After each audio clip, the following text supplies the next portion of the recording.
Monster on the beat, ho, Debo, any rap nigga, he a freak, so aye. Monster on the beat, ho, Debo, any rap nigga. What's poppin' with the population? It's another episode of Do Rag with the Cape Road.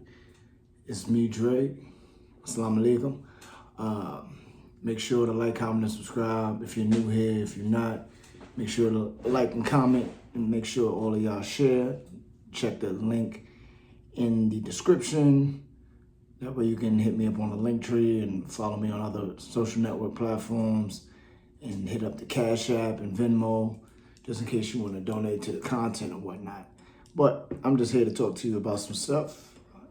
And I would imagine that you click because you're trying to listen. Lately, a lot has been going through my head. So I've been getting into writing out scripts rather than just rambling.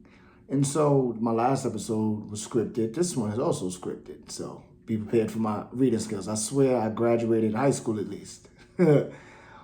Nevertheless, I've seen the word Sankofa a lot in my life, in many spaces and many places. And I never really thought anything of it. With just putting the word in my Google search, though, I've got everything that I needed. Sankofa is a phrase from the Akan tribe of Ghana. It basically means go back and get it. The phrase has to do with knowing your past to better be prepared for your future. So I'm using self-reflection to create a better me from my past. Looking over my experiences, I remember a time at an open mic poetry show in downtown Manhattan. A poet said something to me during that performance that really still sticks with me to this day.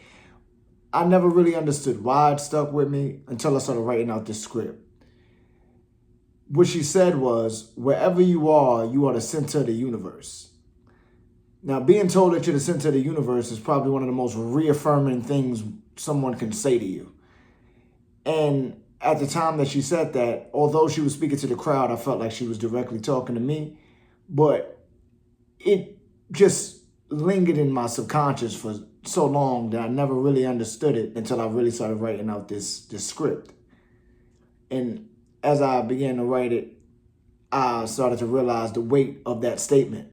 Knowing who you are is very powerful. Understanding who you are and that no one can define your existence because you're too important to be broken by contrary opinions is otherworldly. Realizing that you're the center of the universe and all those around you are too is extremely humbling. I'm teaching myself how to not be an insufferable narcissist behind this revelation. With this newfound ideology, I can now see how someone can be a white supremacist, Eurocentric, centering person that can become a Karen. I could even glean how somebody like Elon Musk can be afraid of black pilots. He bought Twitter to name it X so that way he can have people on there, I guess, praise him, but all the bros are just there to be racist and porn. Wow. Because every time you put anything on Twitter, there'll be something right under. Look at Boob. Want sex? He's a strange man. And his kids are named after like ampersands and all that. And his dad was weird too. His dad actually went to Zambia to get conflict emeralds. I'll say allegedly because I don't want his daddy to sue me. Nevertheless, there was a Daily Beast article that quoted Elon's father saying, while on his alleged escapades in Zambia for conflict emeralds, half of my colleagues were killed. All of my colleagues got malaria, yellow fever, black water fever, and more. One was even eaten by a crocodile on the banks of Lake Tanganyika. He also began to brag about his warped masculinity and was like, are the little silly Western wimps of today able to understand all this? I doubt it, end quote. Because pillaging a country in Africa is super cool, and if you don't do it, then you're an L7 loser. This is why you have to understand that wealth and character have absolutely nothing to do with each other. Because wealth is a mindset. So really it's just having a lot of stuff and people that don't have a lot of stuff. So Elon, just like his daddy, are just people with a lot of stuff, like external, like tangible things. But on the inside, they're hollow, shallow, vapid creatures. Like, even to remove and rewrite all remnants of black people, or African people, sorry, from history of how this stolen land, America, was cultivated is a way of repositioning yourself is more important. Like with the new boogeyman CRT, which is just history told, that's all it is. It's just history. Excuse me. Governor DeSantis, the little dude with the platform shoes, has an all-out war on education. There's a New York Times article was highlighting because he's doing numbers on education. So it highlighted his educational guidelines wanting to sanitize the institution of the enslavement of African people by teaching middle schoolers, and I quote, slaves developed skills which in some instances could be applied for their personal benefit, end quote. Now, I am not an anthropologist. I am not an historian. I'm just a dude that reads books and Google stuff. But I don't think that there was ever a space in time where enslaved Africans were asking their slave masters, their slave masters for references. I don't think you went to plantations with resumes, fam. Shut up, bitch! It's insane what they're trying to do to education. They want people to that, because that's just how fascism works. You just want a dumb populace, a dumb demos, because that's what democracy, the root word is demos. You just want a dumb population. So if you teach children, if you're teaching them about slavery in America at all, that the Africans that were enslaved against their will picked up great working skills, they'd be like, oh yeah, it was just, it was just them interning for 400 years. So not only is that gross and laughable and aligns with the point that I'm making, that when you realize you're the center of the universe, some people have the space to become a villain. White supremacist Eurocentric centering is the prime example of making yourself the protagonist in everyone's life, no matter the ramifications. Now, before you allow yourself to let your emotions trump logic, understand that the unscientific concept of race and the idea of black, white, and etc. was created to foster division amongst people. Shout out to my prayer beads. The concept of race amongst humans has been a part of the pseudoscientific discussion as early as the 16th century, with some examples like Italian philosopher Giordano Bruno and French philosopher Jean Bodin, who wanted to classify people by skin color along with where they were geographically. And to further delve into this whole racial science, from an article titled Historical Foundations of Race, they delved into the fabric of racism and the intellectual endeavors some used to find for division. Because they was in the lab with their beakers and lab coats trying to figure out how can we not be like everybody else. Which is, again, was weird, fam. Now from this article, quote, during the 17th century, European Enlightenment philosophers based their ideas on the importance of secular reasoning, rationality, and scientific study as opposed to faith-based religious understandings of the world, end quote. Now, while that may sound fair and maybe even noble, it is actually more insidious than it seems. With that perceived wisdom, it helped them logically justify hate.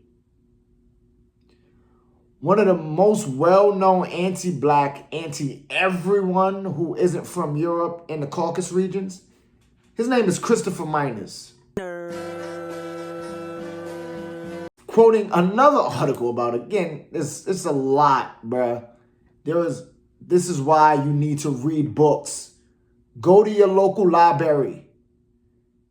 use. I know Amazon is evil, but they got hella books on it. Just Google books and just go to the other places that aren't Amazon and get books everywhere.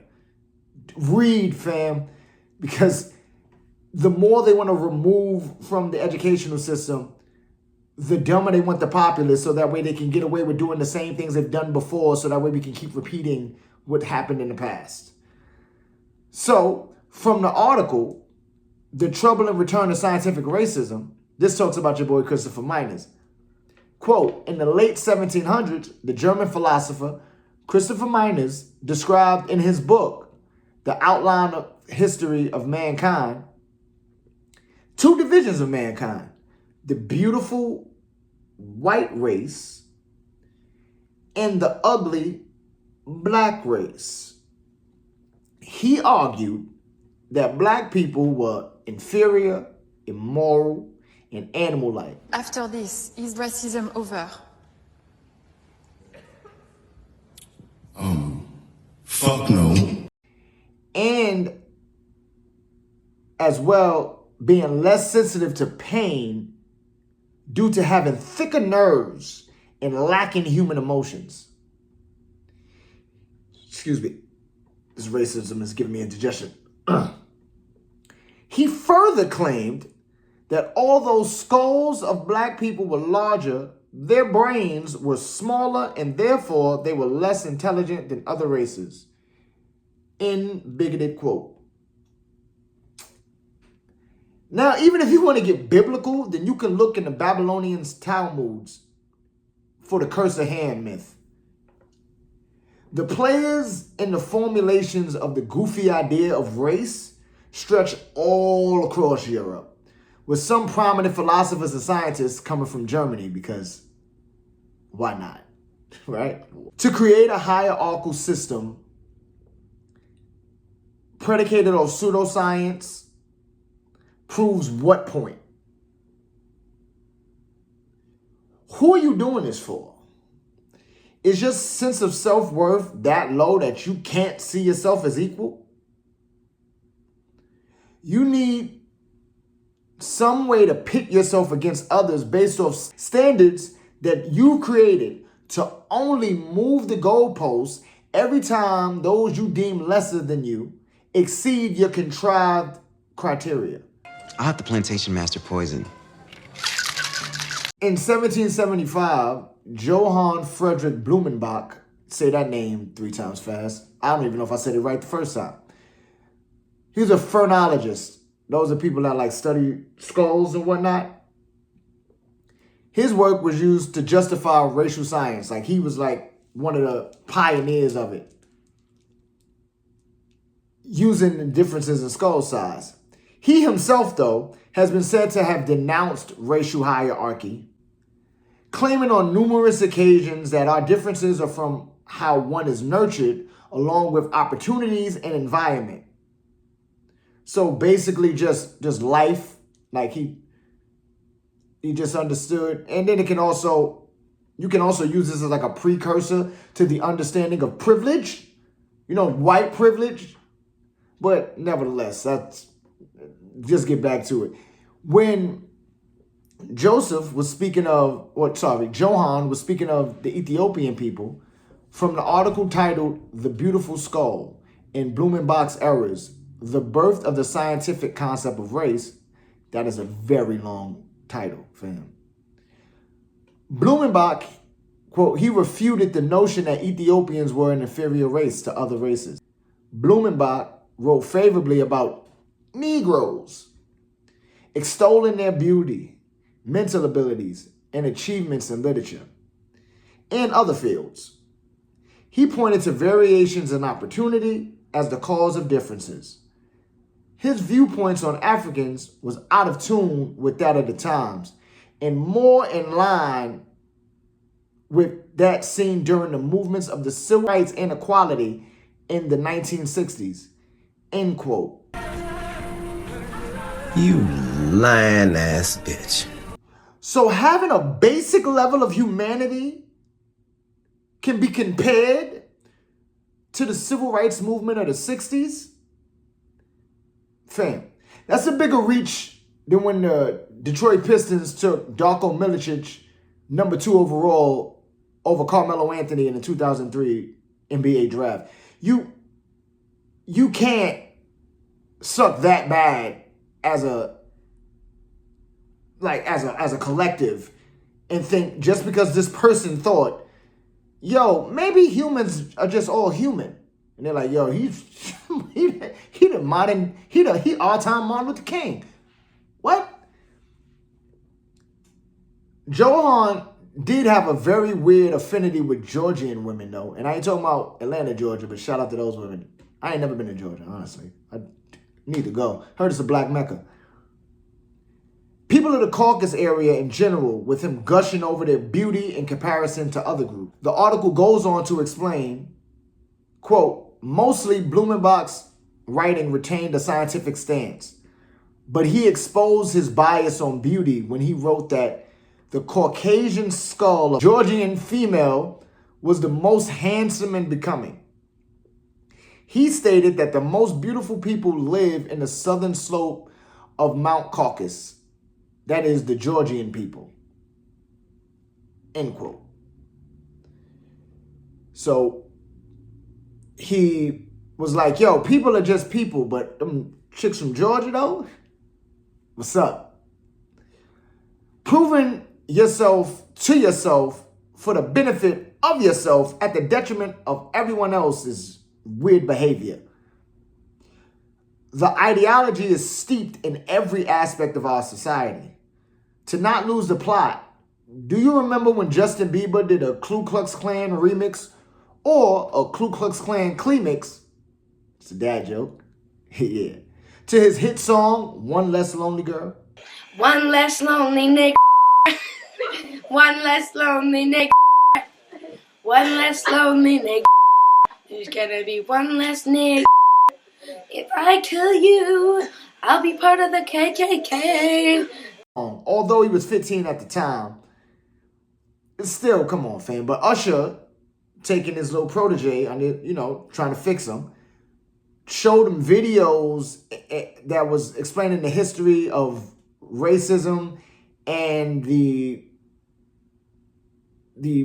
negative effects of the word. My issue really isn't with Justin Bieber, though, because I don't know him personally and I don't really care that much. Although, like I said, he was 15 at the time. This is young Justin. This is the same person that in 2020 believed that his music should be considered R&B, while not having any inherent rhythm outside of probably being taught how to dance. Come on, fam. This is a question of erasure and main character syndrome. Now, before I go on, I'll tell you what main character syndrome is, if you don't feel like typing out all those words on your Google search. From an article courtesy of the Cleveland Clinic, they explain main character syndrome isn't a medical diagnosis, but it's a term that's quickly piqued curiosity online and social media over the last few years. Main character syndrome is defined by a series of behaviors in which you see yourself as the main character in the story of your life. You are the protagonist and everyone else is often a sidekick or a villain.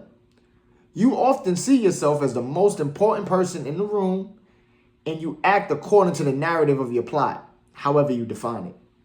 End quote. Now, to use these mental gymnastics to achieve a goal that benefits no one is counterproductive.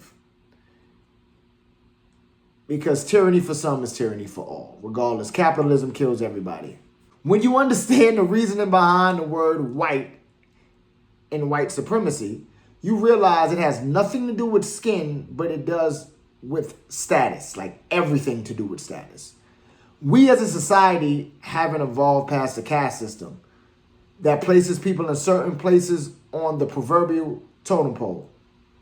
One pivotal moment in history that all but cemented the idea of us versus them, white supremacist, Eurocentric centering sentiment. Say that 10 times fast. That sounded like I was rapping just now. Happened in Virginia in the year 1676. So 100 years before the settlers who stole the land from the natives got free from Britain.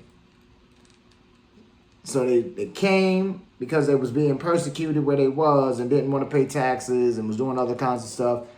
Stole the land from the people that were here and then fought back against their oppressors while oppressing and having people enslaved at the same time.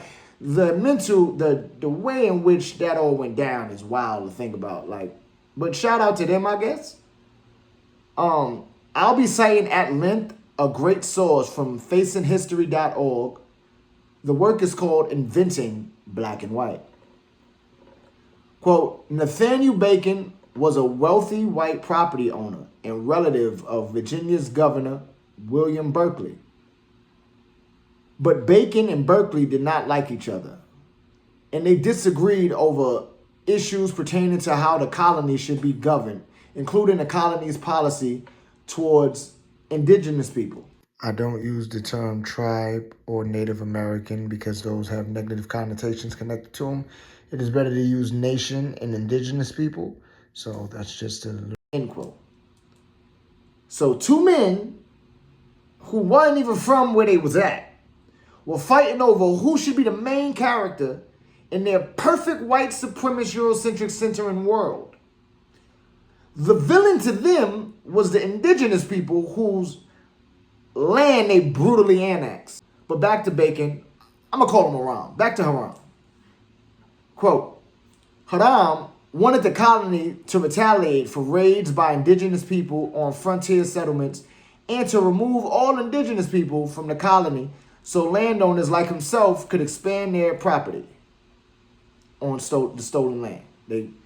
It was like, we got to get out of your own home and let's take more of your home because it's mine now. But back to this. Sorry. Berkeley feared that doing so would unite all of the nearby nations in a costly and destructive war against the colony. End quote. The hunger for power is a mental illness to me. Now, while I'm not a doctor, although my name is Dre, dad joke, right? Repeat after me the holy phrase. Nigga, get your black ass out of here. I'm sure if properly funded, we could find that it's realer than having a chemical imbalance, which has been shown to not necessarily be an accurate way to diagnose why someone is dealing with depression. Although it's a great way to sell a bunch of drugs. That wasn't a dad joke, that was a sad joke. But back to the plot. In defiance of the governor, Haram organized his own militia consisting of white and black indentured servants and enslaved black people who joined in exchange for freedom and attacked nearby nations. A power struggle ensued with Haram and his militia on one side and Berkeley and the Virginia House of Burgesses and the rest of the colony's elite on the other. Months of conflict followed, including armed skirmishes between militias, and in September 1676, Haram's militia captured Jamestown and burned it to the ground. He finessed. Imagine, just let that set in for a second. A colonizing enslaver enlisted enslaved Africans with the promise of freedom and indentured white servants to steal more land from the people they stole land from. Haram dedicated the lives of the people that colonizing class subjugated for capitalistic gain via land grabbing, who were the indigenous people, who were only fighting back because they didn't want the colonizers to expand their colonies. And the other colonizers are fighting back because he was imposing on their hero arc. But let me step out of that piece for a second and quote another article about some unhinged white supremacist insanity called Nathaniel Bacon, Saint or Sinner. Somebody wrote this asking that question. For what reason? I have no idea. Okay. Quote, despite this rebellion's failure, later historians feted Haram as a precursor of the American Revolution. Now, remember earlier I said that, this happened in September or whatever, 1676, 100 years before the American Revolution. So they've been out here fighting these convoluted righteous fights forever. Thomas Jefferson Wedenbaker, I think that's his name, whatever, you know what his name is, writing in 1940, saw Bacon as a patriot, a hero who took up the cudgel for the cause of his frontier neighbors to fight for their democratic rights and freedom against Berkeley. You had slaves, you had enslaved people, and you were fighting for your freedom, fam. The arch enemy of the colonial democracy. That's who Berkeley was. Right. Man, sit your dumb ass down.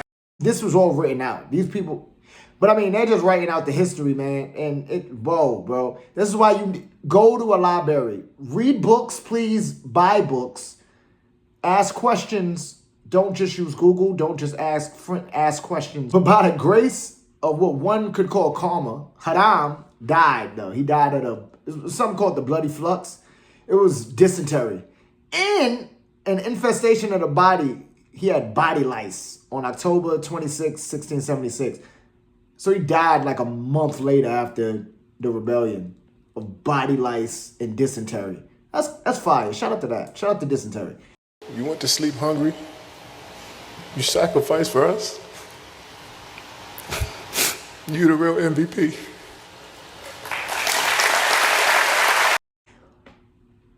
It's fitting being that he was a parasite for the length of his existence, though, so it's pretty cool. The rebellion also crumbled and the Virginia elite panicked, fearing this could bring about more uprising against their tyranny. The fear of enslaved Africans rebelling, that really wasn't the issue, because that has been a threat to colonization since the inception of chattel slavery. There's a plethora of amazing heroine stories of enslaved Africans fighting against the enslavers that you have to do insane searches to find out because you don't know what you don't know and you don't know what they don't want you to know. So please, if you have any questions, I mean, I'm not an almanac nor am I a historian, but I can point you in the right direction. If I can't, please, just go to a library, bro. The issue, though, is that it was Africans and white Europeans banding together to fight as a united front. That's the problem. Because if they can destroy a colonial capital like Jamestown, what else could they topple? Now, legal scholar and civil rights activist and author, she was multi-hyphen, Michelle Alexander, she writes, the events in Jamestown were alarming to the planter elite, who were deeply fearful of the multiracial alliance of indentured servants and slaves. Word of Haram's rebellion spread far and wide. Was everybody just like on horseback? How did people pass information back then? Like, I can't imagine not being able to email somebody. You ever think about that? Like, I was born before the internet was a thing, but I was a kid though, and then it was a thing when I was a little older. That just blew my mind just now. That they were really passing messages on horseback or by bird. That's wild. But the news of his rebellion, spread far and wide. And several more uprisings of a similar type followed. In an effort to protect their superior status and economic position, the planters shifted their strategy for maintaining dominance. They abandoned their heavy reliance on indentured servants in favor of the importation of more African slaves. Because let's not stop doing the evil thing. Let's do it better, right? Now, it looks like they sorted out their workforce to be more African. So they DI'd it, right? I guess those were the black jobs Trump was talking about at that geriatric rap battle against his formidable fossil foe, Biden. Is the millions of people that he's allowed to come in through the border. They're taking black jobs now, and it could be 18, it could be 19, and even 20 million people. They're taking black jobs, and they're taking Hispanic jobs. My honest critique of that debate is that it was just this system is what it's always represented. Insecure people who need others to validate them at the cost of everyone's lives. After the rebellion, Virginia's lawmakers went about creating laws to create a legal distinction between who they deemed white and black in the colony. They made it so African people living in Virginia were permanently enslaved, unable to have the ability to purchase their freedom. Injecting a new confidence in European white indentured servants, along with others lower in the caste system, with laws and privileges afforded to them and not black enslaved people or free people. Looking at this false division like a parent who has like a quote unquote favorite child, you can kind of see it, but the grave difference, though, is you don't need to treat your least favorite child like a lamb for the slaughter. Historian Ira Berlin explains, soon after Haram's rebellion, they increasingly distinguished between people of African descent and people of European descent. They enacted laws which say that people of African descent are hereditary slaves, because maybe she's born with it. Maybe it's slavery. Yeah, that was a sad joke. Let's take a second to let that pass. All right, back to it. And they increasingly give some power to independent white farmers and landholders. Now, what is interesting about this is that we normally say that slavery and freedom are opposite things, says historian Ira Berlin, but that they are diametrically opposed. But what we see here in Virginia in the late 17th century around Haram's rebellion is that freedom and slavery are created at the same moment. I get it. Get what? I understand what he means. You're not really black. You have an entire culture to pull from. You know where you're from, you can trace your lineage, and you have a country to go home to. It's not really black. Well, I'm blacker than you. You look like fucking Frankie Muniz. Think if I walk down the street in your neighborhood, they're not gonna stop me because I'm African? They doing numbers. White supremacy doing numbers, bros. Is Russell Westbrook during his MVP year? All them triple doubles, fam. And that Nipsey game, that 2021, shout out to you. This predicament is the precursor for the Virginia slave codes, better known as the black codes, that were codified in 1705. Laws against African enslaved people existed before that, though. So, this coming from Nathaniel Bacon's Rebellion, Bacon's Castle, and the Establishment of Virginia Black Codes, Part 2. I didn't read Part 1 because I'm already frustrated enough. Quote, in 1680, a law was passed prohibiting blacks from owning firearms, congregating in large numbers, and attempting to escape. Soon, other colonies were enacting similar laws. So you couldn't hang out, or you're gonna get locked up.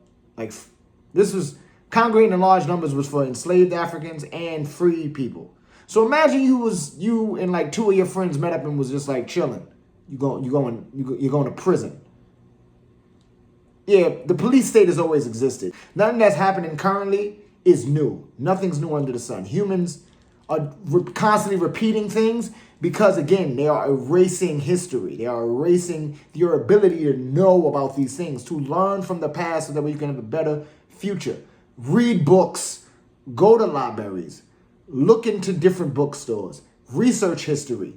Try to get the objective understanding of history as much as possible. Don't allow people to tell you what things are without you doing your own research. All this stuff I'm saying to you right now, fam, take your time to look it up your damn self and figure it out for you. Because I could be off. I'm not the Oracle. But don't let them be the Oracle.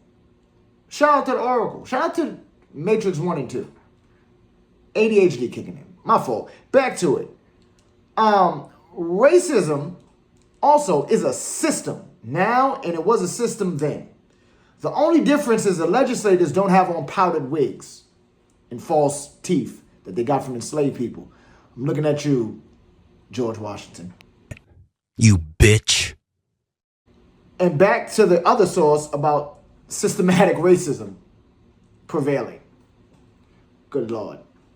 According to the Oxford English Dictionary, the first appearance in the print of the adjective white in reference to a white man, a person of race distinguished by a light complexion, was in 1671. Colonial charters and other official documents written in the 1600s and early 1700s rarely refer to European colonists as white. It goes on to say, as the status of people of African descent in the British colonies was challenged and attacked, and as white indentured servants were given new rights and status, the word white continued to be more widely used in public documents to describe the European colonists. People of European descent were considered white, and those of African descent were labeled black. Historian Robert D.G. Kelly explains, I don't know why that made me think of the Proud Family. Wizard Kelly? I don't know why Robin D.G. Kelly, it just made me think of Wizard Kelly. I have no idea because they have nothing to do with each other. Historian Robert D.G. Kelly explains, many of the European descended poor whites began to identify themselves, if not directly with the rich whites, certainly with being white. And here you get the emergence of this idea of a white race as a way to distinguish themselves from those dark-skinned people who they associate with perpetual slavery. Because white is right, according to them. So with all that being said, the need to be the hero or what you think you are as a hero in everyone's life, the urge to be the best when there's no need to compete, the psychosis one has to be dealing with to know they're the center of the universe like everyone else, but can't fathom the thought to share the space with other people, it needs more analysis. So I'll be back to tell you more about this stuff because you're going to be as frustrated as I am. And like I said before, go read a book, go to a library, go on Amazon to buy books. If you don't want to support what Amazon is into, I completely understand. Google other places for books. If you don't want to use Google for what they into, I completely understand. Just go outside. Please go outside and read books and learn stuff because wow. Just wow. Right? That's my closing statement. Make sure to keep your do-rag cape rolled. All right, peace. Mustard on the beat, ho, Debo, any rap nigga, he a freak, so. Aye. Mustard on the beat, ho, Debo, any rap nigga, he